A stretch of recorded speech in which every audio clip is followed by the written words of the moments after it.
Hello மக்களே, welcome to hashtag cinema. Vijay திரைத்துறைக்கு வந்து 32 வருஷம் ஆயிடுச்சு. தன்னோட 18வது வயதில் நாளைய தீர்ப்புன்ற திரைப்படத்தின் மூலயமா ஹீரோவாக அறிமுகமானவர் தான் விஜய். விஜய் தற்போது ஒரு நடிகராக மட்டும் இல்லாமல் அரசியல் கட்சி தலைவராகவும் வலம் வந்துட்டு இருக்காரு. தமிழக வெற்றி கழகம் என்ற கட்சியை துவங்கிய விஜய் நடிப்பிலிருந்து விலகுவதா முடிவெடுத்திருக்காரு. அதனால அவர் இப்போ நடிச்சிட்டு இருக்க தளபதி 69 திரைப்படம் தான் அவரோட கடைசி திரைப்படம். வினோத் இயக்கத்தில் உருவாகும் இந்த படத்தோட படப்பிடிப்பு விறுவிறுப்பாக நடந்துட்டு இருக்கு.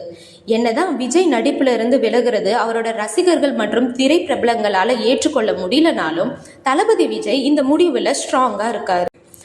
ஒரு பக்கம் தளபதி 69 திரைப்படத்தில் நடிச்சிட்டு இருக்க விஜய், மறுபக்கம் அவரோட கட்சி வேலைகளையும் பார்த்துட்டு தான் வந்துட்டு இருக்காரு. இந்த நிலையில டிசம்பர் 4ஆம் தேதி விஜயோட திரை வாழ்க்கையில ரொம்பவே முக்கியமான நாள்னே சொல்லலாம். திரைத்துறையில விஜய் காலடி எடுத்து வைத்து 32 வருஷம் ஆயிடுச்சு.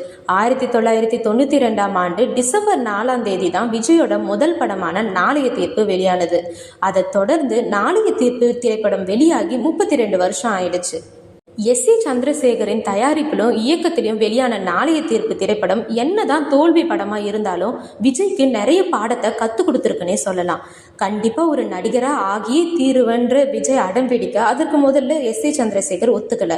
இருப்பினும் மகனின் ஆசைக்காக அவரை ஹீரோவா அறிமுகம் செஞ்சாரு. முதல் நாள் ஷூட்டிங்லேயே ரொம்ப கஷ்டமான ஒரு சீனை கொடுத்து சினிமா ரொம்ப கஷ்டமான ஒரு விஷயம்னு மகனுக்கு புரிய வைக்கலாம்னு நினைச்சாராம் எஸ்.ஏ. சந்திரசேகர். ஆனால் விஜய் அந்த கஷ்டமான சீனையும் ஒரே டேக்கில் நடித்து அசத்திட்டாராம். அப்போதான் எஸ்.ஏ. சந்திரசேகர் இந்த படம் ஓடுதோ இல்லையோ ஆனால் விஜய் கண்டிப்பாக ஒரு பெரிய நடிகராக உருவெடுப்பார்னு ஒரு முடிவுக்கு வந்திருக்காரு. இதை எஸ்.ஏ. சந்திரசேகரே ஒரு பேட்டியிலையும் பேசியிருக்காரு. அதே மாதிரி விஜய் நாளைய தீர்ப்பு படத்தை பற்றி பேசும்போதும், என் வாழ்க்கையில் நான் ரொம்ப சந்தோஷமாக இருந்த நாள் அது. நாளைய தீர்ப்பு படம் வெளியான போது நான் ஹீரோவாயிட்டேன், என் கனவு நிறைவாயிடுச்சுன்னு நான் ரொம்பவே சந்தோஷமாக இருந்தேன்னு சொல்லியிருக்காரு விஜய். என்னதான் நாளைய தீர்ப்பு படத்தோட விமர்சனங்கள் விஜயை பாதிச்சாலும் ரிலீஸின் முதல் நாளன்று அவர் ரொம்பவே சந்தோஷமா இருக்காருன்னு இதை வச்சே நம்ம தெரிஞ்சுக்கலாம். நாளைய தீர்ப்பு திரைப்படத்தில் துவங்கி தளபதி 69 வர விஜய் தமிழ் சினிமாவில் பல சாதனைகளை நிகழ்த்தி இருக்காரு.